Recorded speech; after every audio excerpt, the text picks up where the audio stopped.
Powerful individuals don't view the world the same way you do. They move inside a web of alliances, subtle exchanges, and unspoken debts. What others might call friendship, they see as leverage. This is the first law of social climbing.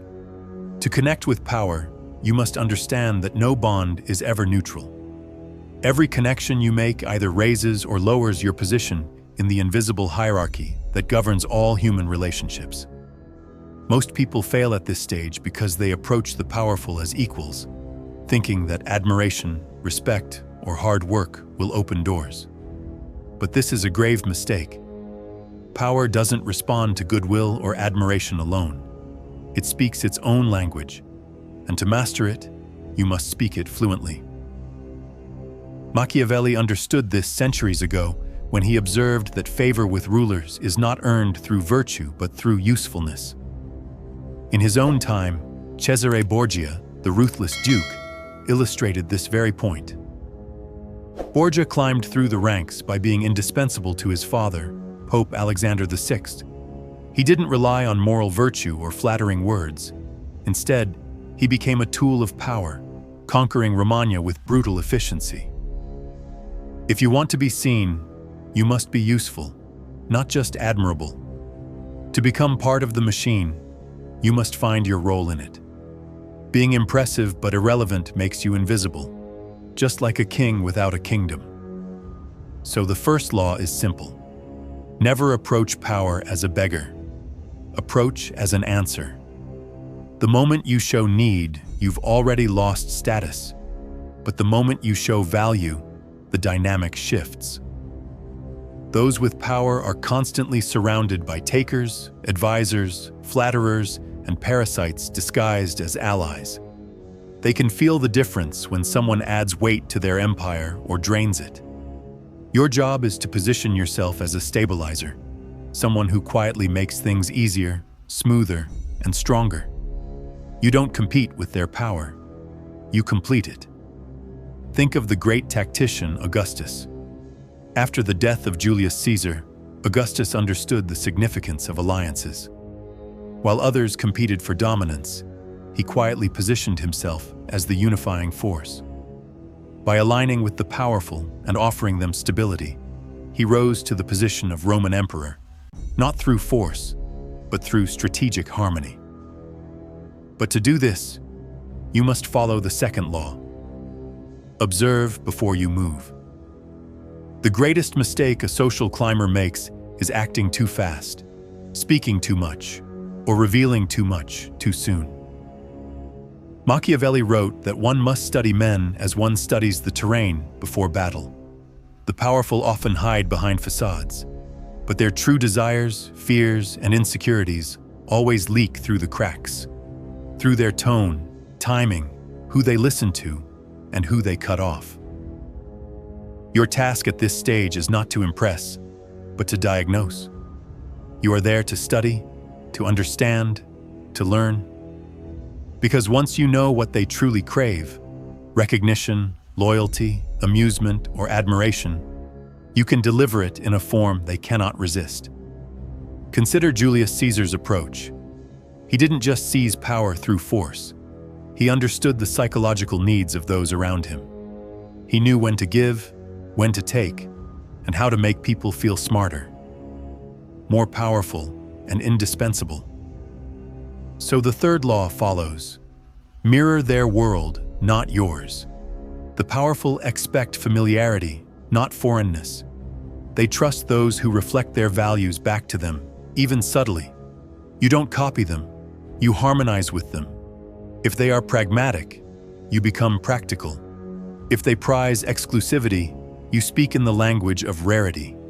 It's not about deceit, it's about rhythm. When you match their rhythm, they stop seeing you as an outsider. They start believing that you get it, and in that moment, your outsider status begins to fade.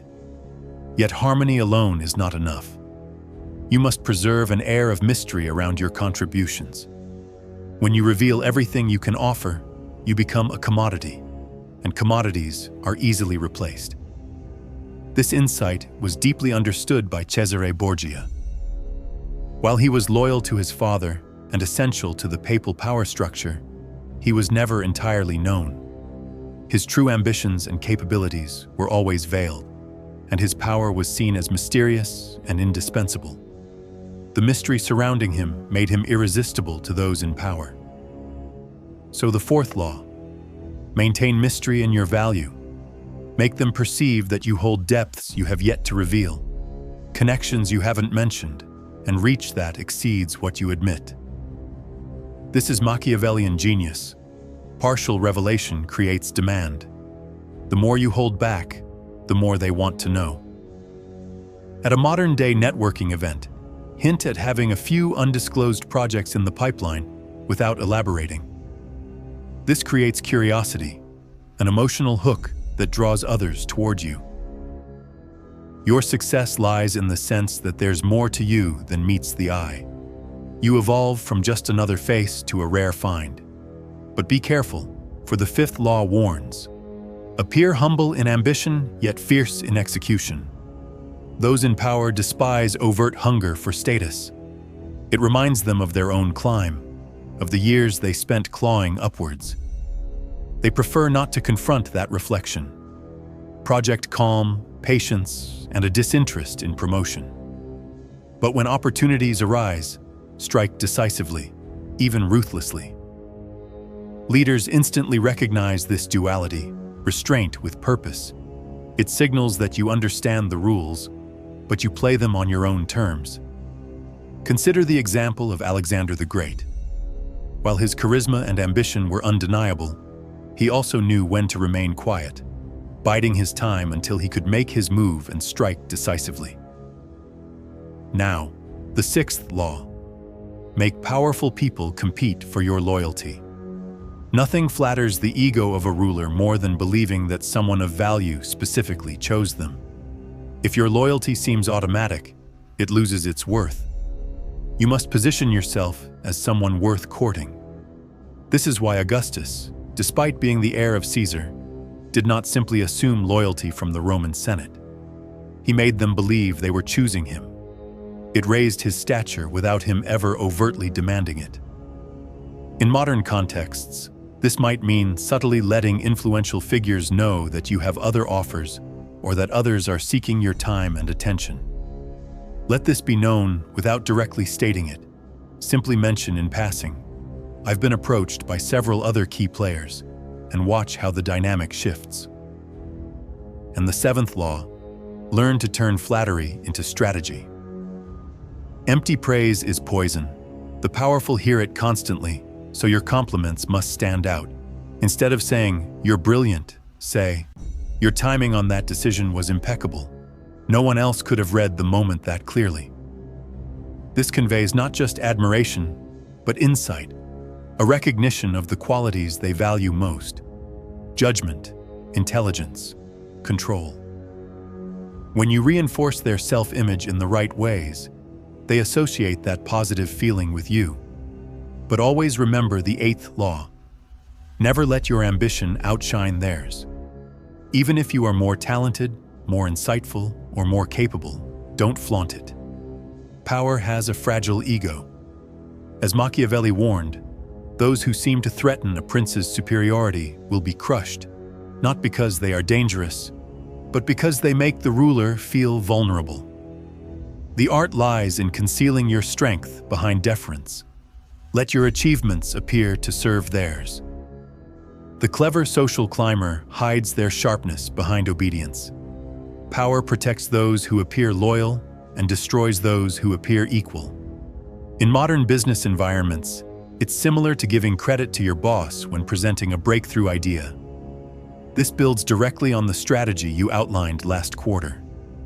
You position your success as part of their vision, which makes you irreplaceable in their eyes. Once you've earned proximity, the ninth law becomes crucial. Build alliances sideways, not just upward. Many people obsess over impressing those at the top, but the true game is played with the people around them: the gatekeepers, advisors, assistants, and trusted confidants. These individuals shape perceptions, control access, and whisper in the right ears. They are often more valuable and more dangerous than the figurehead themselves. Machiavelli referred to them as invisible princes, the real holders of influence behind the throne. These are the individuals who truly dictate power. Consider how Lorenzo de' Medici, also known as Lorenzo the Magnificent, didn't just focus on cultivating relationships with kings or popes. Instead, he surrounded himself with influential allies within his own city, the wealthy bankers, merchants, and political advisors. By winning their loyalty, he secured his own influence over Florence, despite his lack of official power. Similarly, in today's corporate world, think about the executive assistants or project managers who often hold more sway than the CEO themselves, simply because they control access to critical information. Befriend them quietly, offer them small advantages, insights, solutions to their problems, or even just a listening ear, and soon they'll carry your name upward without you ever asking. The 10th law: make gratitude a weapon, not a weakness. When a powerful person helps you, never respond like a servant. A servant says, "Thank you." A strategist shows appreciation through return value. You might help them solve a problem later, or bring them information that furthers their goals. Gratitude backed by action transforms the dynamic. You're no longer a receiver, you're a contributor. And contributors are hard to remove. Look at how Queen Elizabeth I of England used gratitude strategically. She often praised her courtiers' intelligence, but she never gave them unearned credit. Instead, she made them feel indispensable to her success. Her gratitude was always measured and always repaid with her favor, ensuring loyalty without the appearance of favoritism. This turned her relationships into alliances, solidified by her actions. But let's not forget the 11th law: master the art of subtle rebellion. Complete submission invites contempt. You must occasionally resist politely, intelligently, in a way that intrigues rather than threatens. A small disagreement here, a quiet defiance there. It signals individuality, not insubordination. Machiavelli knew that true strength lay in the ability to disagree without breaking trust. Consider Catherine de' Medici, who ruled France in the 16th century. She frequently disagreed with the men around her, including her own sons. Yet she did so in a way that didn't undermine their authority. She made her resistance appear as if it was in their best interests, making it clear that she was not a threat but a trusted advisor. Similarly, in modern boardrooms, when you disagree with a superior, always phrase it as an enhancement of their ideas, not a challenge. For example, you might say, "That's a great idea. What if we considered adding this perspective to strengthen it further?" The 12th law: manage your exposure. The more frequently you are seen, the less impactful you become. But when you are scarce yet memorable, you become legendary. After victories, retreat. Step back and embrace silence for a while. Allow others to invoke your name. The powerful crave those who are selective with their time, as this mirrors their own habits. By disappearing after a successful project, for example, you allow the praise for your contribution to grow in your absence. Cleopatra understood this law intimately. When Julius Caesar was in Rome, she would disappear from the public eye, cultivating an aura of mystery. When she did appear, she did so with great purpose and timing. Her absence only made her presence more eagerly anticipated, making her influence far stronger than it would have been had she been constantly visible. The 13th law, the crown of them all, is this: always conduct yourself as though you belong. Even before you've earned a seat at the table, your posture, tone, and presence must signal certainty. Insecurity is more obvious than arrogance. When you enter a room full of powerful people, don't wait for acceptance. Act as though it is already inevitable. Machiavelli famously said, "Fortune favors the bold." Those who move with confidence who behave as if they have already earned a seat at the table, are often seen as the ones who have truly arrived. Alexander the Great was an embodiment of this principle. When he entered battle, he did so with the conviction of someone who knew victory was inevitable. His leadership was not just about military skill, it was about the aura of invincibility he created through his confident demeanor. And all of these laws revolve around one fundamental truth. Connection with power isn't about pretending to be more than you are. It's about understanding the dance of perception. It's about offering presence instead of pleading, precision instead of flattery, and control instead of chaos. The powerful aren't looking for equals. They're looking for reflections of their own dominance. If you can mirror that without losing yourself, you won't just create connections. You'll build an empire of influence that grows quietly, invisibly, until the day comes when you no longer need to climb. Because by then, you've already arrived. But even arrival is an illusion. In the world of power, there is no such thing as a final position. Every circle, every alliance, every bond is fluid. What elevates you today can bury you tomorrow. This truth was embodied in the fall of Cesare Borgia. At his peak, Cesare was Machiavelli's ideal of a leader, brutal, strategic, and loyal to his own ambitions. But when the support of his father, Pope Alexander VI, had faded, Cesare's power crumbled, and his once indispensable alliances turned against him. He couldn't maintain the fluidity of his position, and his downfall was swift. His rise had been based on the illusion of permanence, but the reality of power is that it shifts constantly. Machiavelli understood this instability better than anyone. His genius was not just in knowing how to rise, but in understanding how to stay elevated without becoming a target. His secret wasn't simply climbing the ladder. It was knowing when to step aside and when to fade into the background. He knew that proximity to power is like standing near a flame. It can either warm you or consume you, depending on your discipline. To rise without becoming consumed, you must cultivate strategic detachment. Just like Philip II of Macedon, the father of Alexander the Great, who built his alliances sideways, you must ensure your influence is spread across many levels, upward, downward, and sideways, so that no single alliance can undermine your position. Philip built his power not just through kings, but through trusted generals, advisors, and even his own courtiers. He understood the value of building a network of loyalty that could carry him through the changing tides of power. But as you rise, remember this: your usefulness is what keeps you in the game.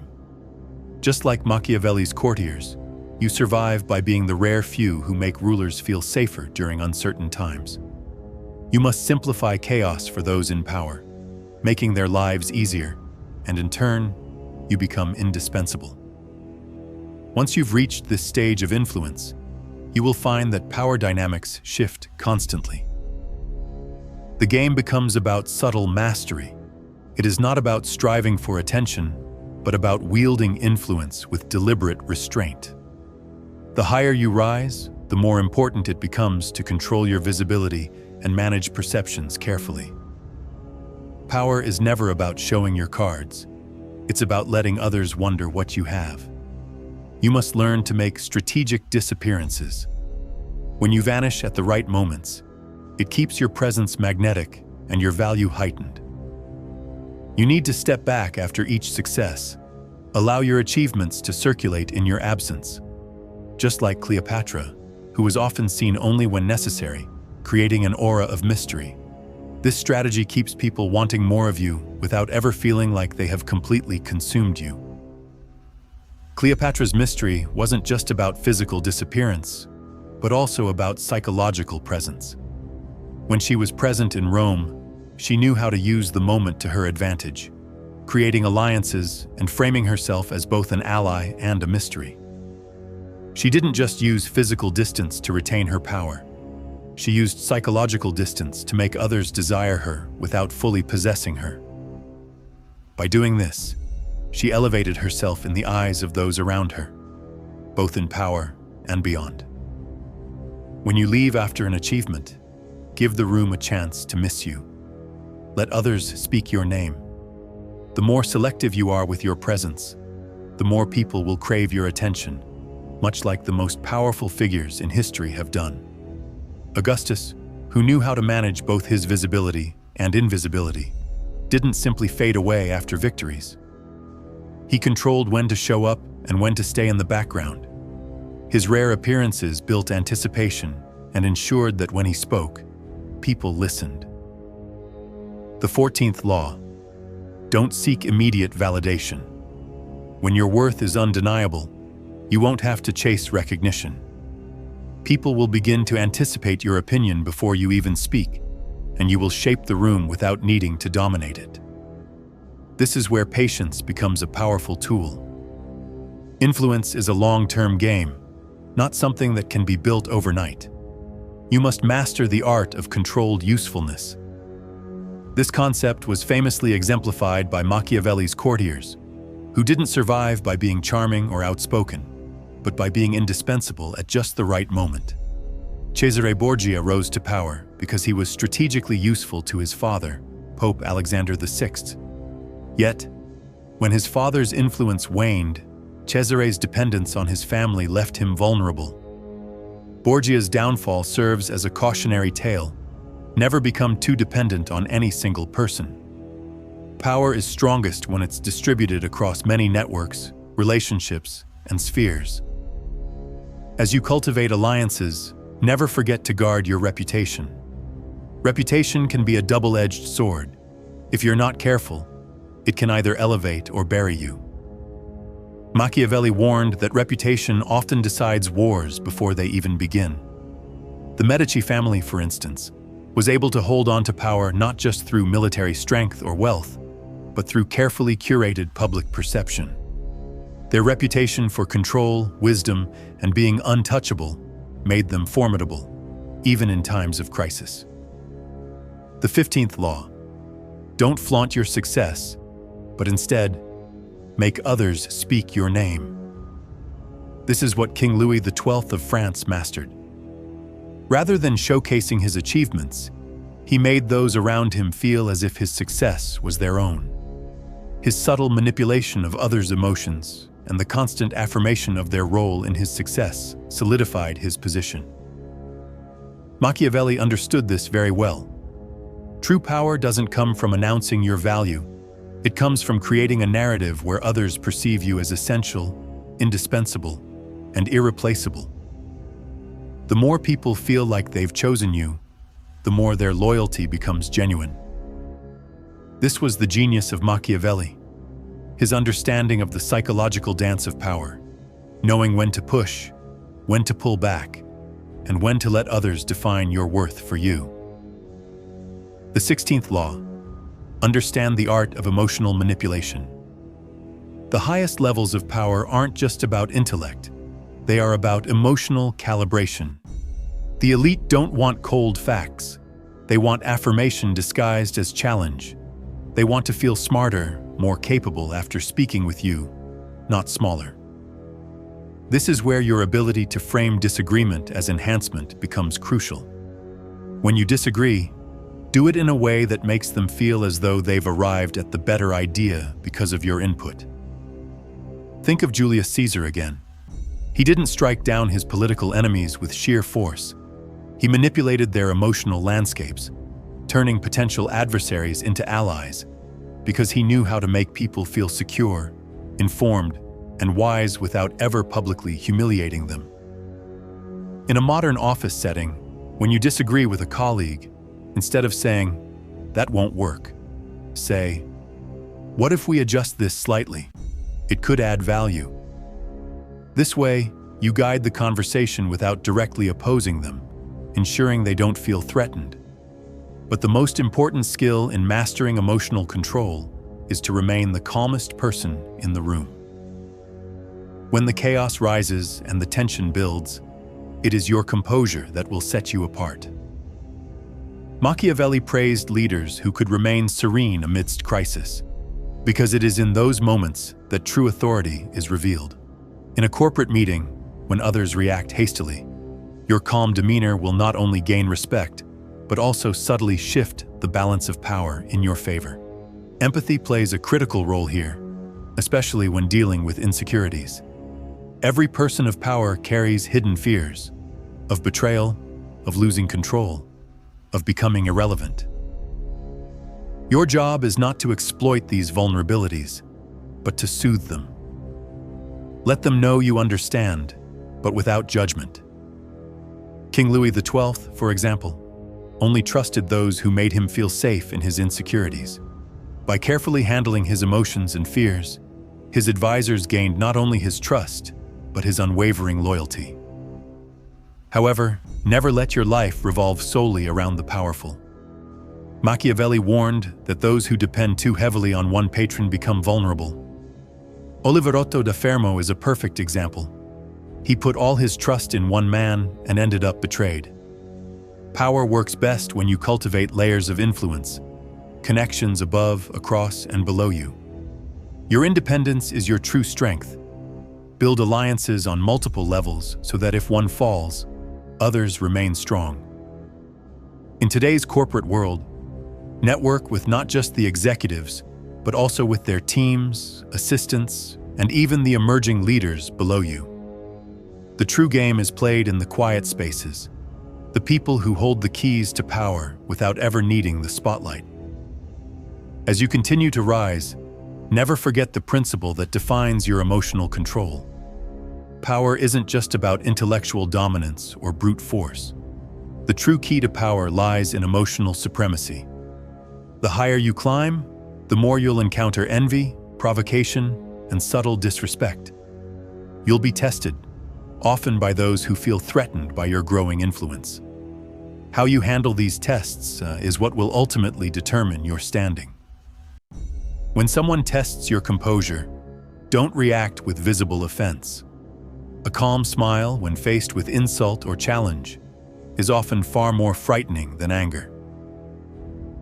When people expect you to lash out and instead see you remain calm, they start questioning their own actions. Machiavelli saw this trait in his greatest leaders.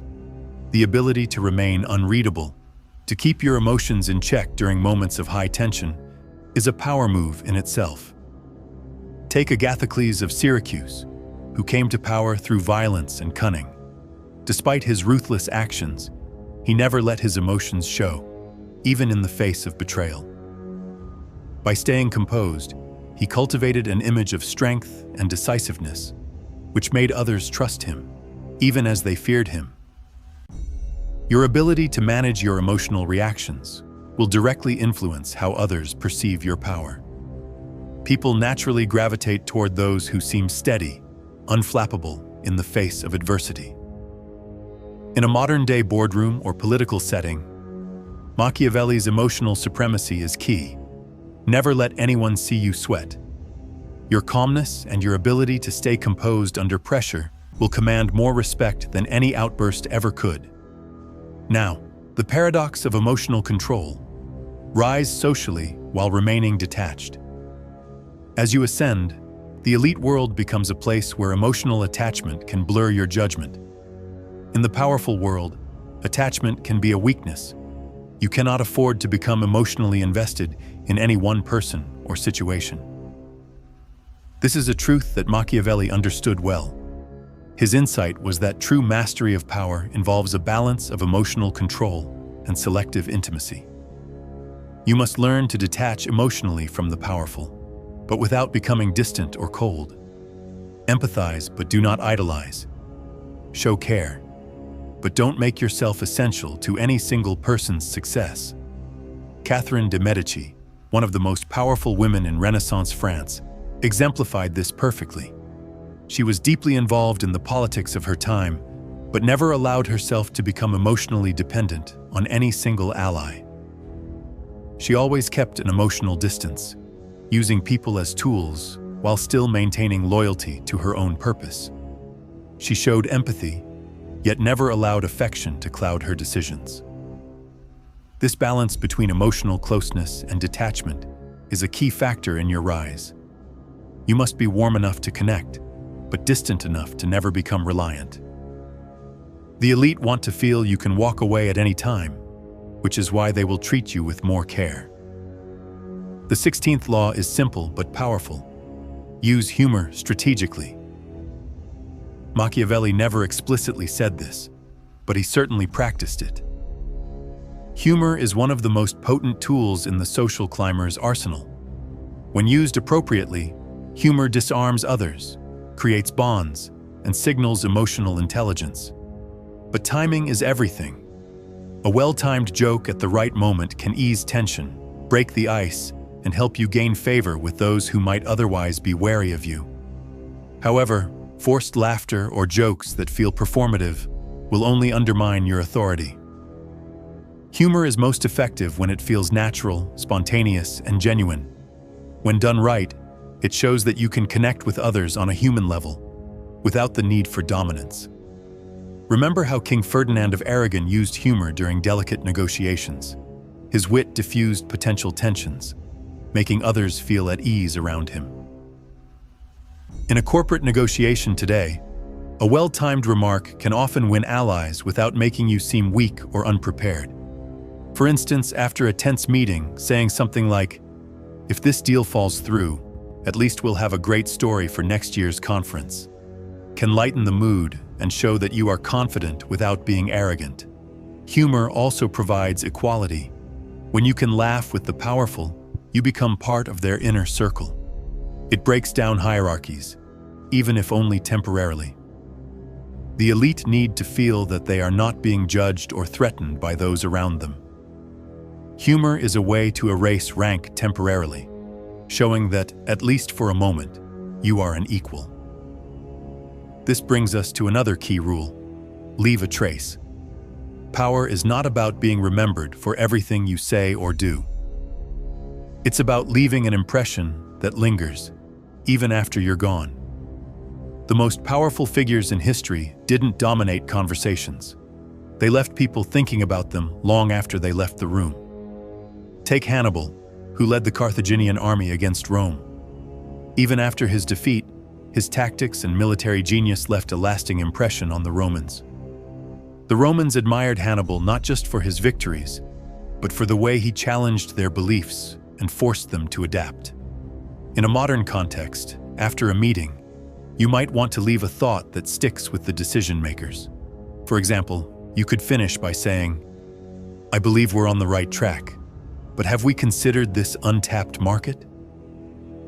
Such a statement will echo in their minds long after the conversation ends.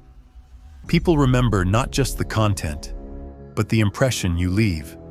But be mindful of how you build resonance. You need to study the patterns of influence in every room you enter. Just like Machiavelli suggested, you must be a student of power dynamics. Watch how people move in conversations, who interrupts whom, who laughs at whose jokes, and who leaves the room first. These small signals can reveal where true power lies. Learn how to navigate these patterns precisely, and you will gain the subtle ability to move through the circles of power unnoticed, yet effective. Now think about how to conquer a hierarchy. It doesn't happen with a single dramatic move. It happens gradually, over time, with small, strategic actions. Francesco Sforza, a mercenary who rose to become the Duke of Milan, didn't rush the process. He started with small victories, earning trust bit by bit, until no one remembered exactly when he arrived. They just knew he was essential. Your rise should follow the same path, not a sudden burst, but a steady climb, building your reputation piece by piece. Never rush it. Let your actions speak for themselves. The more calmly and steadily you rise, the more people will begin to perceive you as someone indispensable. Over time, your worth will become undeniable, and the game will transform. Once your worth becomes undeniable, the true nature of power shifts. You no longer need to chase opportunities. They will chase you. When that happens, you will find yourself shaping the room rather than being shaped by it. If you found these insights valuable and want to continue mastering the art of power, influence, and personal growth, make sure to subscribe to Gaka Mindset. Remember, true growth starts with taking the first step. Let's take that step together. See you in the next video. Stay powerful, stay strategic, stay unstoppable.